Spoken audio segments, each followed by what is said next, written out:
Okay, so thanks a lot for taking my questions. I was asking you, a question which is fairly personal, but I think that's sort of the bottom line about the incarceration is now completely behind you, as far as I understand. And my question to you is twofold. On the one hand, do you think, looking back, that you're spending 27 years incarcerated was justified when you balance it out with the crime that was committed, whatever crime that was? By the way, I don't know if the dude died or didn't die or whatever, but it's also a very charged question because you see these shootings all the time these days. It's crazy, Yes.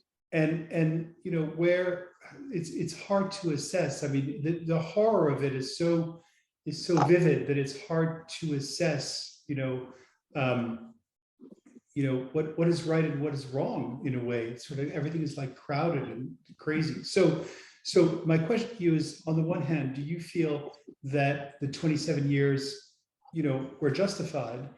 And then the second question is, do you feel that you can move on to the point of you having paid your debt to society, and that the slate is back to zero, and you go on? So it's a twofold question.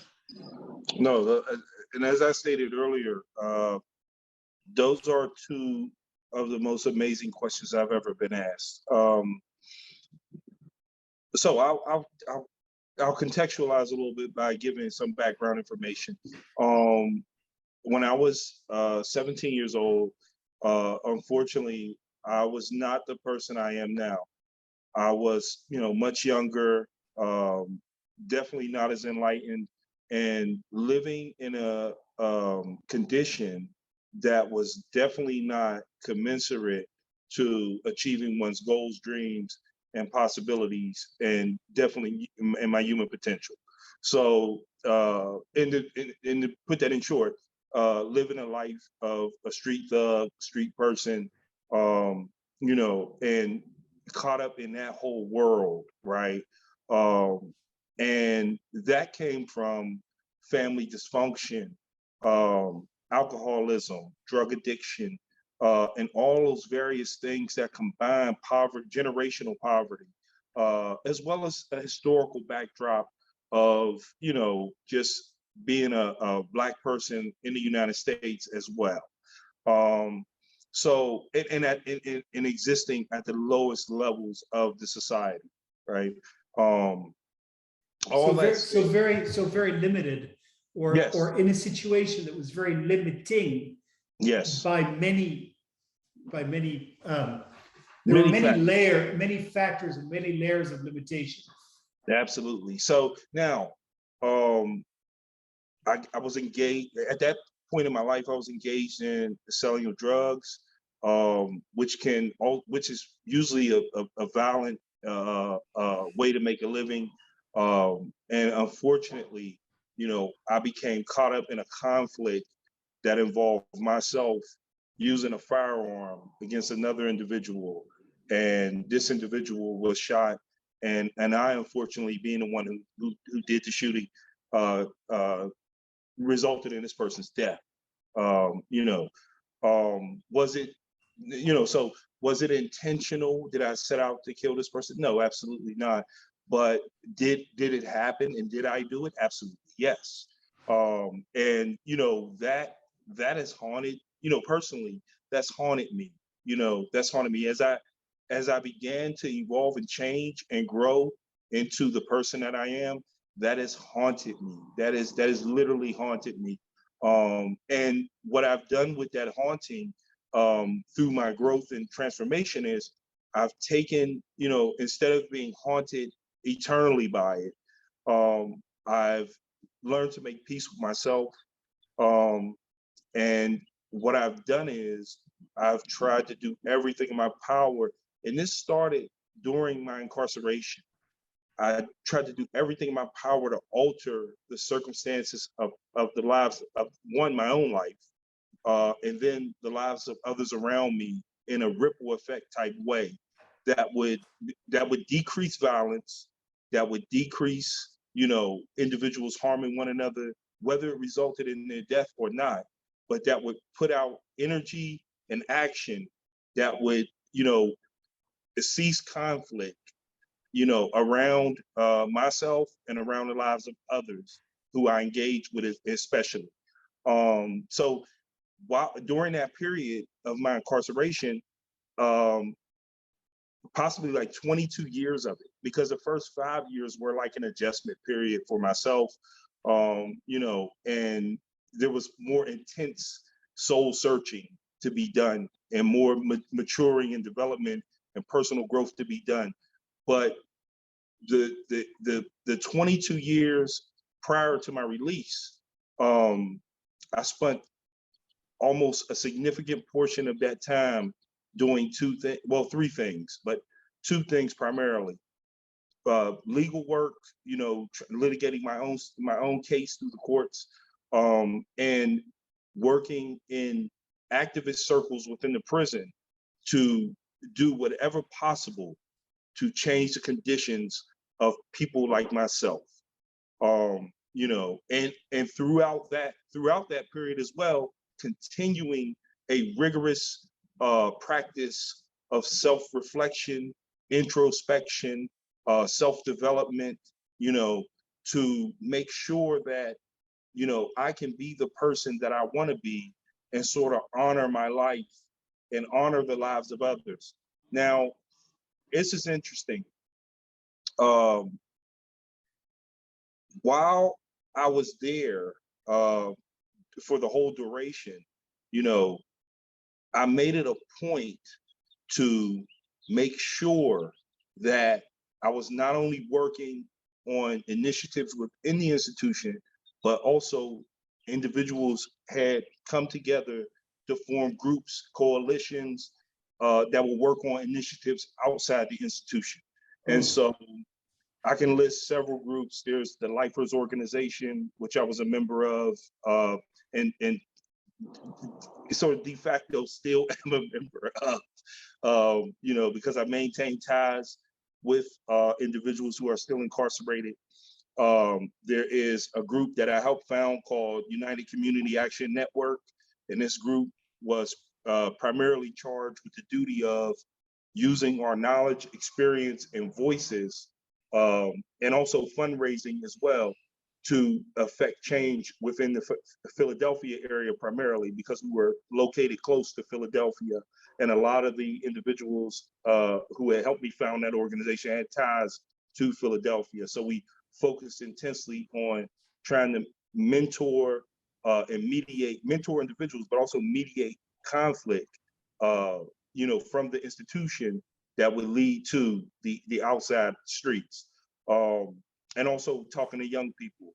We also started a program called Fathers and Children Together. So we established a specialized visiting program for fathers and children, right? So, and the goal of that was we had come across a statistic that stated that children of incarcerated parents were 7 times more likely to be incarcerated themselves.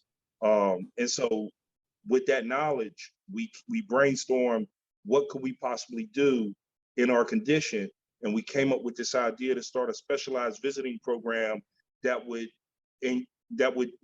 be 13 visits, and we turn those visits into learning sessions. So we also were able to contract, and this was volunteer, but we also were able to contract a licensed therapist and a psychiatrist who also sat in on our sessions and did one-on-one counseling with the children and the parent of that, and the incarcerated parent of that child. My particular specific duty in that program was I was primarily the art therapist. So for 2 weeks out of the 13, I would run 2 art projects and those art projects were responsible for helping the father and the child bond together. So it wasn't necessarily about the art, but the whole purpose of getting them to do something together to help them bond and help Yeah, them build stronger relationships. and also from what I've seen, it's less threatening to address certain issues Yes, through drawing them than yes, through speaking them. It's like this wonderful bridge. So I understand how it works. I think no, it's very absolutely. valuable. So a large portion of my time was spent on these various projects to the point where I would work myself dizzy sometimes. But, Yeah, I felt like, the old cliche of, doing the Lord's work, and what have you. But to me, it's part of, it began a process, and it's an ongoing process of paying a karmic debt. So in response to the question about societal debt, right? Because that has become, that in American society, um, that's a colloquialism, where people say, he's paid his debt to society, or because she has paid. because they've sat in jail for 10 years, but that's not Yes, paying the debt to no, society because no. you haven't done anything for society. You And just sat in jail. and while I recognize the social contract, and now I honor it, right? I honor the social contract. However, I believe there's a bigger contract, right, between human beings. There is a universal contract. There is a relationship contract between people all over the globe. That became my understanding through that experience, that I have a universal contract with everyone I meet and everyone I encounter from all over the globe, and whoever may touch my life and I may touch their life. We have a universal contract, so it transcends societies, nations, ethnicities, religions, sexual orientations, and what have you. This is a universal contract that we share as human beings. So, to me, that's a debt and a contract that I can never, that contract expires upon my expiration. So, That's right. That's right. It's not. Yeah. You make the difference. Of course, there's no absolutely, difference being in jail or out of jail. This is the absolutely, contracts. This is absolutely, it. absolutely. And, so one, do I feel, so getting closer to answers, right? Do I feel that the time I spent was justified, right? Or was appropriate? Yes, absolutely. Um, when someone, when we have a broken criminal justice system, beyond a shadow of a doubt in the United States. Um, it does not function uh, in a way where justice is always the outcome, right? There are too many conflicting influences, motives, etc. However, while that needs repair, we still have a society where we have so many social issues and problems, and where we have lawlessness and law breaking, right? So what happens? Are people allowed to break the law and violate other people? And because the justice system is not perfect, are they excused? No, that cannot happen, right? There has to be accountability. There has to be something, and that unfortunately has to come through the justice system that we have, the imperfect justice system Because that that's we what have. we have. That's Yeah. that's the unfortunate reality, right? But it is the reality, and I found myself inside that reality, right? The best thing that I could do, and that I did, was begin to change. I knew I couldn't change the justice system, right? Not possible, But you know. that's not 100% true, because even though from what I've read, there was jurisprudence, because you did work on an existing case or an existing ruling, which you were able to apply to Yes, your yes, case, but but yet, that that your case that changes things. yeah, but that change is incremental. That Yeah, change is, while okay, so while that change goes on, there has to be parallel change within the individual. There has to be parallel, even greater, but it has to be parallel change within the individual, that the individual has breakthroughs and understandings and has revelations of self that allow them to become a better person. You know, regardless if the justice system changes or Yes, not, yeah, I you understand. know, I understand. individuals must Yeah. become better people. You know, they must become, and when I say better people, I mean the best person they can be. You know what I Yes. mean? You know, So I think part of your answer, which I find so fascinating because it so much applies to people outside of jail as yes, much as it does to people inside of jail, is that your debt to society is not paid through sitting in jail for 10 years or 20 no, years or 30 years or 40 years or 50 years. You're a debt to society, and it's not a debt to society. It's a trying to reestablish a karmic balance, for lack of a yes, better lack of a better word, has to come from the individual. There has to be yes, something that happens within the individual that makes, that really makes a change. Because otherwise, the 27 years or 1 year or a life is completely useless, because it doesn't bring anything positive to the experience and to karmic or cosmic um, positivity. If that's no, a really no, interesting point. absolutely. And for a young person at 17, yes, there is a deficiency in the understanding of one's actions and the long-term consequences. So that is absolutely true, right? Just as a baseline, right? There are 17-year-olds who may be very mature, but even the maturest 17-year-old is not 32 years old, is not, Which 33 which years old. which is why it's completely crazy, by the way, to have Yeah, the age appropriateness of buying a gun at 18 yeah. and not drinking alcohol until 21. It's ridiculous. It's completely ridiculous, because children are Now, just not formed to. no, absolutely. And I don't state that belief, right? Or what some people would consider fact, right? But I don't state that as an excuse of behavior, right? I state that, That's very clear. yeah, I state that as the facts, right? So what happens when you determine a punishment for this individual, for this person?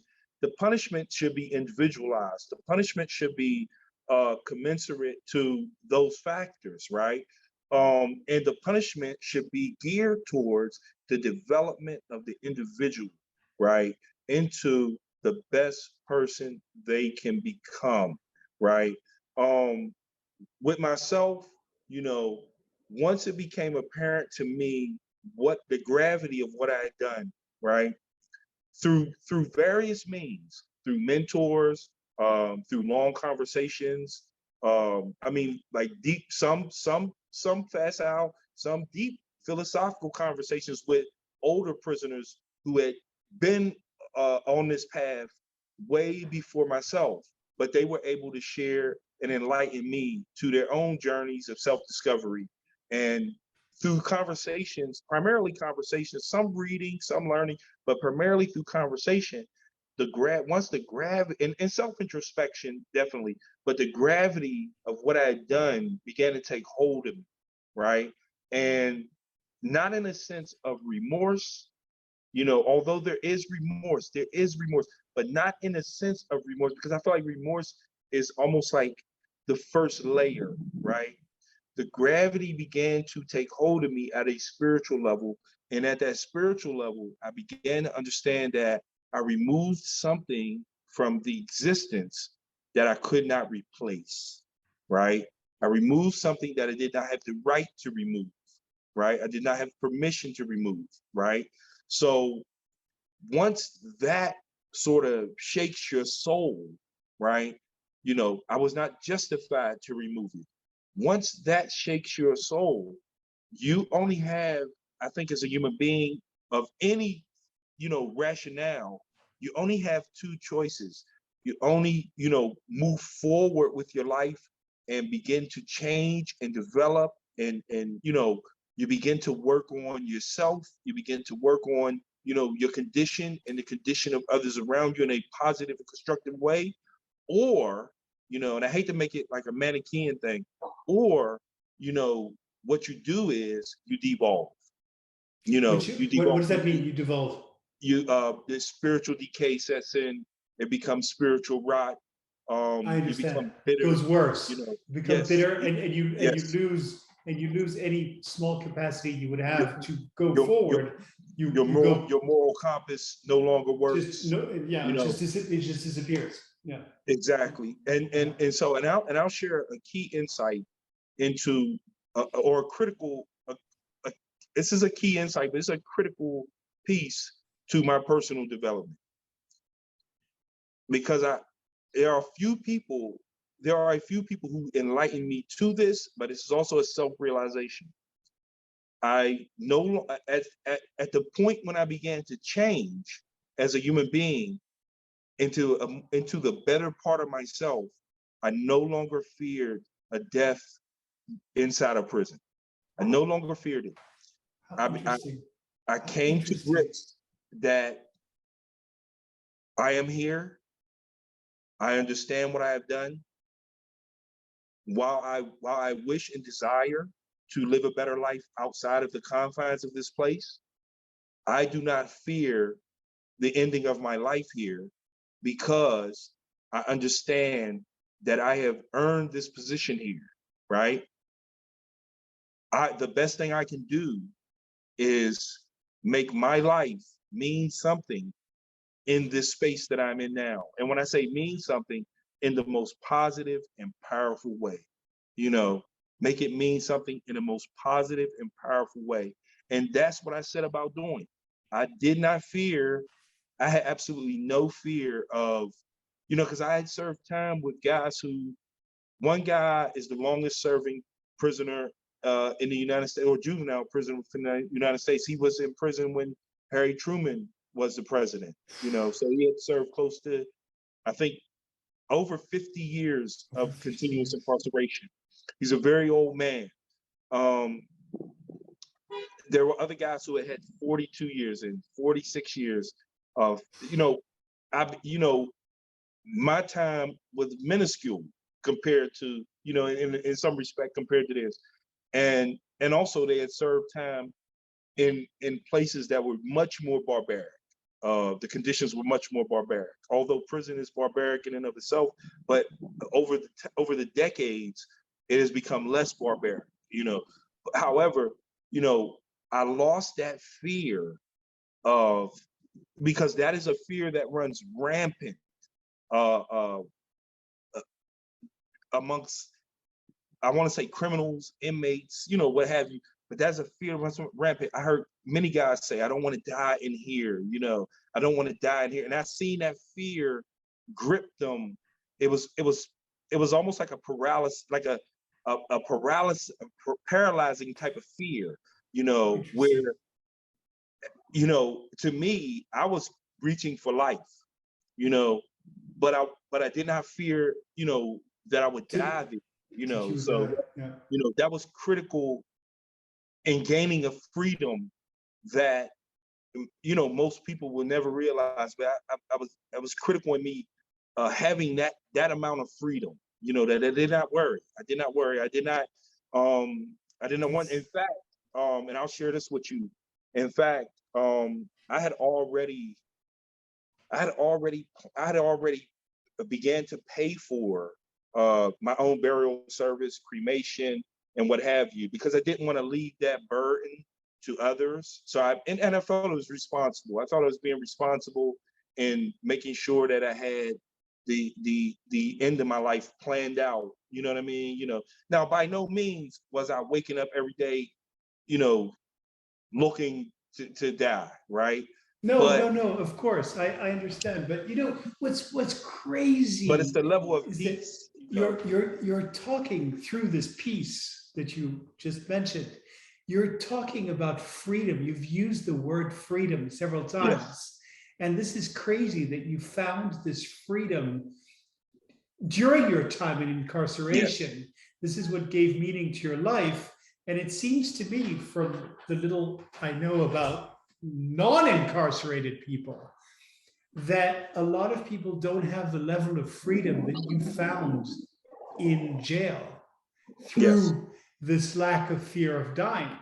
I think a lot of people are driven in their lives by fear, Yes.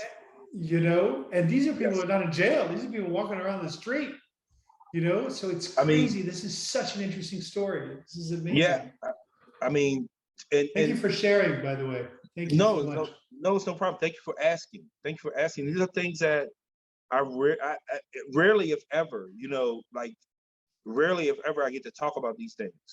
So I appreciate you asking. You know, typically, excuse me, these type of conversations are conversations that I had while incarcerated with Yeah. guys who were everything from everyday people to guys who were attempting to complete via a master's degrees while in prison, in philosophy and in, social sciences and stuff. So, but these are the conversations we would have in the evening. You know what I mean? These conversations we would walk around prison yard and have, and about the meaning of one's life and personal conversations about the meaning of one's life, not so much in the abstract, but Yeah. personalized, Of based on course. Of one's own course. personal experiences, one's Of own course. personal regrets, one's own personal downfalls, one's own personal betrayals, etc. And so, those conversations, were like cauldrons of learning. You know what I mean? It's like purification through fire, and they were just as quiet and calm. And sometimes they became, a little loud, but all with the intent of challenging oneself and challenging each other to grow. You know what I mean? To grow, to transcend the experience, to transcend, the shame of being incarcerated, the shame of, being a impoverished member of society, the shame of doing these acts, to harm other people, which are really, a lot of times, people have painted street life as everything from glamorous to, roguish, outlaw, bravado, but really it's all cowardice. It's It's all all cowardice. it's all cowardice. It's all cowardice. It's all layers of cowardice. Someone desires something that is not theirs. Someone attempts to take something from someone they believe is weaker. Someone attempts to, these are human impulses that are low, that are weak. You know what I mean? And it takes real strength to not only resist them, but to transcend them. You know what I mean? And so, through that experience, I always say, I spent 27 years incarcerated, and they were 27 years of pure hell. But, and this is a big but, those 27 years are the reason why I am where I am. They're who I am. They are everything. You know what I mean? They are my, I don't know if this is a word, but they are my regenesis. They are my Yeah. resurrection. They Yeah. help me Yeah. resurrect my own humanity. Help me resurrect myself. You know what I mean? So Of the 3,000 people you mentioned earlier, yes. how pervasive was not the success rate, which you're on a very high level of success rate, not only because you got yourself out, but because you, as you said, a regenesis, a rebirth, look where you are today. So I'm not, the percentage is not the success rate. Yes. The question that I'm interested in is, what is the effort rate? Which percentage of these 3,000 people tried to go somewhere? Now, whether they succeeded or not is a different story, because there are so many factors. It can be personal intelligence, it can be level of trauma, Absolutely. it can be the proper mentorship, it can be the people you hang out with. I mean, there's so many things that will affect the outcome.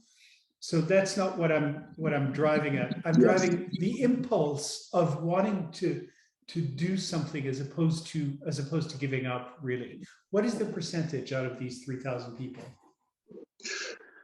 I can easily say 50%.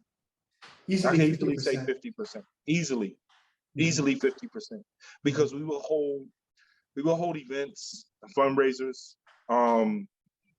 So on an organizational scale, I could easily say 50%.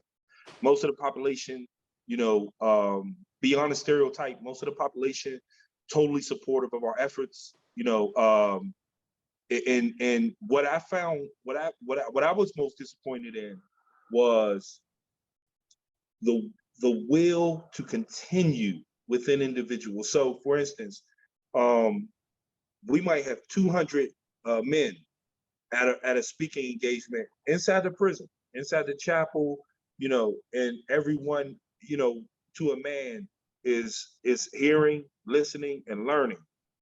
But when I would see individuals get released and then return to prison, right? I knew the staying power, the will. The goal was to spark something internally within the individual so that it could become self-sustaining. And some individuals, I began to learn, are not at the point where they can become self-combustible, right? So like myself and several others, we're self-combustible. It doesn't matter. We've changed our lives. That's it. There's no going back, for no reason. Some individuals, what they need is more intensive. You know what I mean? And we weren't able to offer that once they were released. So that became my disappointment, if any, but easily individuals. And disappointment, not necessarily in them as individuals, but disappointment in somehow, again, not whipping yourself, but somehow there's a failure or there's something that's missing there. That's the disappointment that you're talking about, of not having been able to actually, or seeing these people fall back down, basically. Yeah. Well, it's a frailty of human nature. It's a frailty of human nature. I recognize the frailty within myself and within others. Now, let me ask you a question. So the 50%, out of the 50%, therefore, what you're saying is that out of that 50%, unfortunately, not all 50% are able to sustain this once they are in a situation where they no longer, feel the need to do it, to save their own time in jail, or to make it meaningful, basically. As soon as they got out, they, other things, and unfortunately not good things, made them feel that their life was meaningful, which landed them right back in jail. You saw them come right back.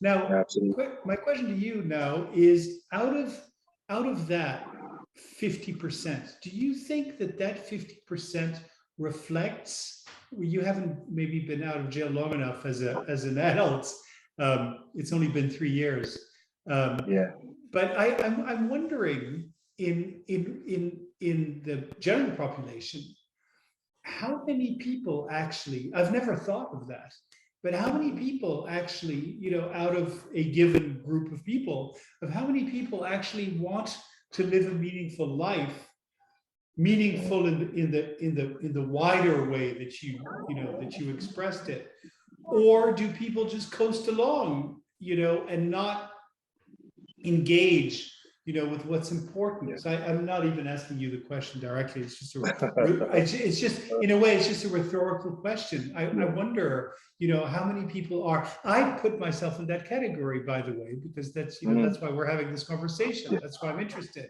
I put myself in the category of wanting to go forward, of hopefully also without judging necessarily, and more so about asking the questions and trying to find out, because obviously it helps me, to be, this is fascinating. So the answer is, as I understand them, the first answer in terms of paying your debt to society is, the debt to society it's the debt to society in the context that you've put it is actually totally the wrong, it's the wrong context, because it's not about that you've taken something from society, you have to pay it back. It's about adding to the karmic goodness, and whether you did a crime or not is really not the issue. The issue is, what can you do, in terms of everything. And you don't have to have committed a crime to be there. I mean, I absolutely. I knew I had, when I started thinking things like this, like what I'm about to tell you, I knew I had evolved in my thinking and in my belief system a lot, because at one point, and I still do feel this way, but at one point I said to myself, I said, what would I want, if a guy in here, for whatever reason, assaults or stabs me or does something to me, or an officer or what have you, and take my life, right? Which was absolutely possible, right? What would I want to happen to that individual, right? Would I want them to be, hung from the highest tree? Would I want them to be? And I said to myself, and I maintain this, I said, all I would want is that person to become a better person. Yeah. That's what I would want. If they could do that, then the forgiveness, and they would have to work that out with themselves, Right. in life, but if they were able to transform their life, then my life would mean something. You know what I mean? It becomes, it somehow becomes, or the loss of that life or the sacrifice of that life somehow becomes meaningful, which doesn't take anything away or doesn't add anything away to the whole story of whether, it's right or wrong to kill somebody. I mean, that's a whole No, other, it's completely wrong. It's a complete, it's another issue. But being completely wrong, but living in a world and in a society where we have not moved beyond interpersonal violence. You know what I mean? So there has to, that's a personal statement, right? I don't expect anyone else to feel or believe that way. But from a personal perspective, to me, that would be the quintessential act of forgiveness. You know what I mean? That one would transform their life. You know what I mean? And not go back. You know what I mean? But one would transform their life, in recognition of the harm, hurt, and pain that they have caused others, and make their life meaningful and make their life impact as many people as possible in a positive way. That would, to me, just represents the ultimate act of a greater forgiveness. There's interpersonal forgiveness. There are various levels of forgiveness, but I think that level, to me, is someone attempting to change themselves, in the most powerful way in order to atone for what they have done. You know what I mean? So and that's, and I can only speak. I can't speak. I can speak more so to interpersonal violence. I can't really speak to greater levels of violence. Because I don't have an understanding of that. I've never been in a war. I've never participated in large scale violence, so I can't really speak to that. I feel limited in speaking on that. But as far as interpersonal violence, which is a lot, which impacts a vast amount of people. I think the thing that I've always asked of guys, and what's been asked of me, from myself, but also from others, is that you change your life. Not just to remain unincarcerated, not just to not just to live a good life, not just to whatever, but that you change your life. You know what I mean? You really change, and that involves changing what you think, changing what you believe, changing how you interact with people, changing how and I'm using the word change, but it's really transformation. It's transformation, and it's sort of it's an internal transformation, because ultimately what you want to do is you want to approach the world in life in a way that's peaceful, in a way that demands and asks peace, and so to me, that's the most radical and powerful thing a person can do. And ironically, in prison, even the strongest, the toughest, the wildest, they're human beings. Yeah. When Yeah. they see Except, and that's what you said, which was very interesting, is that there comes a time, maybe not for everybody, but there's come a time for you, where you had a choice, where you were yes, faced with two ways. oh yeah, Either go to the transformation, which yes, requires work, sacrifice, redemption, and surely a level of despair, from what I yeah, hear you, of oh absolutely, because of what happened. You have to absolutely, face it. Or absolutely, it's not because of what happened, you said it yourself, because of what you caused. You have to yes, really face it. And as much yes, as you say, yes, there are societal reasons and so on and so forth, of course there are, but it doesn't take anything away from the fact that you killed a man, that you took a yes, life. So you have to yes, face it, face on, or let go of your moral compass yeah, and swirl down into I don't know what, the abyss, into the abyss. the abyss. Now what percentage there again of the 3,000 people, were the guys who let it go, basically, for whatever reason, who didn't. I can easily say 10% of that total population is unreachable. And that's such an interesting word to say, Yeah, unreachable. In other yeah. words, whatever conversation we just had, whatever drawings you do, whatever talks you give, whatever embrace, they're They're suffering. unreachable. They're suffering from, the hardest thing a person has to do is face themselves. It's just to me, I mean, an honest and meaningful and internal dialogue and with oneself, right? humble. One's frailties, Yeah. one's betrayals, you know, and if an individual is not capable of that, right, or But by refuses the to do, way, that's also where you find the strengths, yes, because if you face yourself in the way that you're describing, you're facing all of you. You're not only facing the frail side, you're also facing the successes. You're also conversely, facing the, yeah. conversely, conversely, yes, and so in that constructive act, there's a strong possibility of internal peace, right?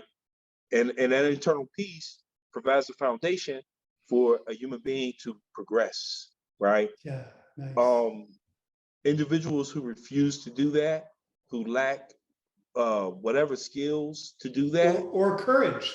or courage, right? The bravery to do that, those individuals, I've seen them unravel. I've seen them exist in states of perpetual chaos. Um, I've seen them go insane. You know, Really, um, really. I've seen them. There are sections of the prison that prisoners are locked in 23 hours a day. Yeah. They tried to end solitary confinement for the good in some cases, but there are other individuals, they've had to be confined for long periods of time because they are unraveling. You know what I mean? From the inside out, there's a process of unraveling. You know what I mean? So that's why I use the word like unreachable. You know, um, you know, You use two words, unreachable and suffering, which yeah, again, the yeah, empathy that you're showing to people who actually, they're dangerous, they're crazy, they're whatever, but at the end of the day, what you're saying is that they're suffering, really. yeah. They're unreachable and they're suffering. I remember one experience in particular. Um, so inside the prison, the mural making program, we did murals inside the institution and And outside the I, institution. So we would ship these murals out via our liaison, um, our art liaison / instructor. But the ones we did inside the institution, we would go to the areas and put the mural up, etc. And one of the places that we put a mural up was in the mental health unit. You know, of the and prison. yes, yes. Mhm. And I'd never been there before, and it struck me that, one is this place was huge, right? It was contained inside of a building in the lower levels of a large building, and it was huge, And when you go in there, there are some individuals who are out, whatever, and walking around, and then there's some individuals who are locked in, you know. And we could engage them in conversation. Some were wrapped inside their own circumstance, but the whole edit, the whole vibe and energy of despair was present. You know what I mean? And really, that's what you felt the most. Yeah, there's a lot of psychic and spiritual suffering. You know what I mean? Just in the entire place, but sort of there. It was like almost like the ground zero. Like the nexus. You know what I mean? Because to those individuals inside the prison was not. To a guy not in that experience, he's just doing his time. He's making the best of his day. He has a routine, a schedule, et cetera, and putting up with, the conditions, right? But to people who are suffering from spiritual and mental affliction, right? They have that as well. And then they have that, so it's like. They're in a prison within a prison. Yes, absolutely. Absolutely. So it just and unreachable, as you said, in certain cases. Until the spark goes on within, or the light turns on within, there's nothing. The best psychiatrist in the world, you know what I mean, probably can't, come up with some type of program or therapeutic treatment that could help an individual. There's this thing. And I'm not really a rugged individualist per se, but there is something about the individual power that each person possesses, and I think a large part of powerlessness, social powerlessness, is surrendering of the individual's power, right? Yeah. To do things for themselves, to at least even feel, empowered. You know what I mean? So, and I think I've witnessed a lot of individuals exist, in that state. You know what I mean? Fortunately for myself, I never had to confront that, so I'm thankful for that.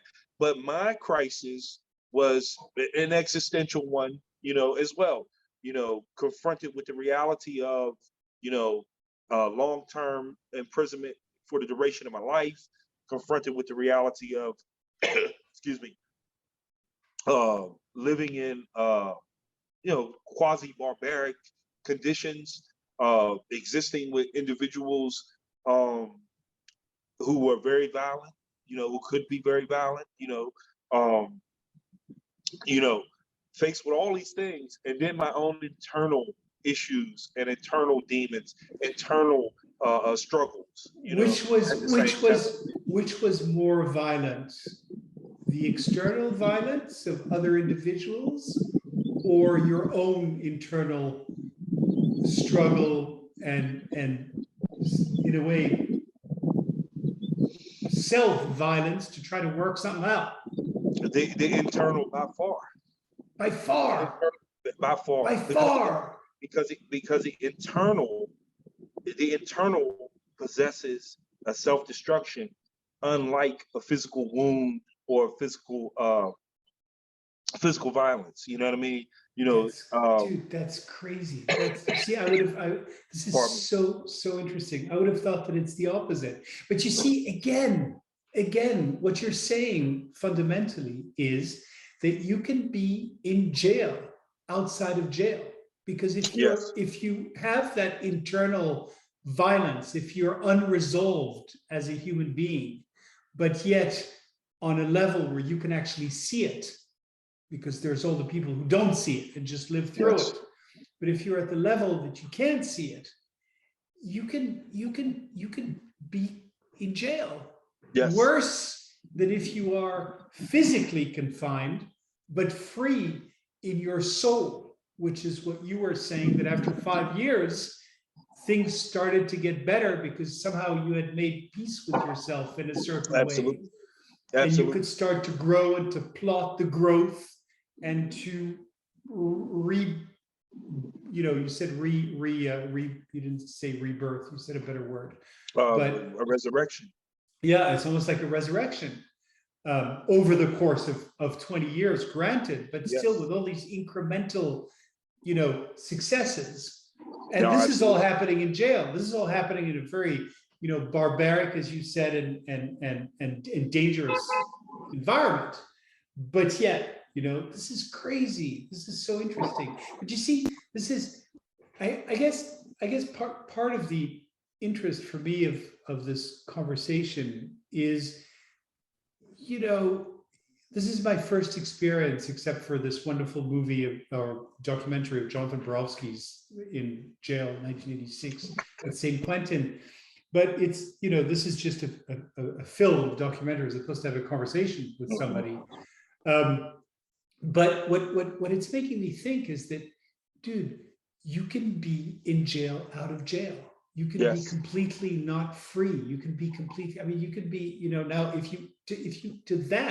if you add the societal problems that you were mentioning earlier, for a 17-year-old Black kid dealing drugs on the streets of Philadelphia or of Pittsburgh or wherever the hell you were, that means that, without support, without teaching, without enlightenment, without generosity, basically, of older people who have been through it, you're fucked. You haven't even started.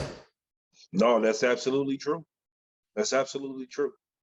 That's absolutely true. Without the mentorship, because you use that word often, mentorship of older people, of people who studied, of people who got, degrees in philosophy and social sciences, older people who had their experience in jail, their experience in life, and learned.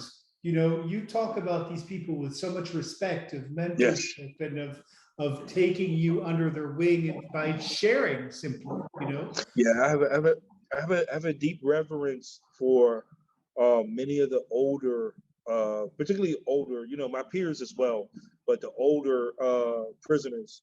I have a deep reverence. Some of these men were veterans of the Vietnam War. So they had seen, shitty parts of life. A lot of the vast majority are from the streets. Some had come from good backgrounds. Very few. But a portion of them had come from good backgrounds. And unfortunately, it took a wrong turn. You know what I mean? Or it made a bad decision.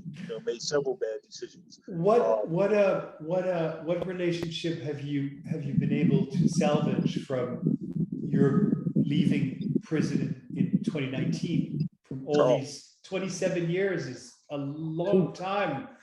It's your whole adult life. Yes. So are you still? How's the? I see a smile. I see a lot of sweetness right there. I guess it speaks to my okay character that they won't let me go. They won't let me go, man. Several guys. I know one guy, Michael Wilson, a friend of mine, Smokey. Smokey is responsible for his distinction. One of his distinctions is he's a devout Muslim. But one of his distinctions beyond that is he's responsible for helping train the former middleweight champion boxer Bernard Hopkins while he was incarcerated at the prison. And then he went on to become undisputed middleweight champion of the world. And go Smokey. But to me, there's that mentorship again, but he not only mentored them in boxing, he mentored them in life. They have a lifelong friendship. Smokey and myself have a lifelong friendship. Is Smokey still incarcerated? No, he's in Philadelphia.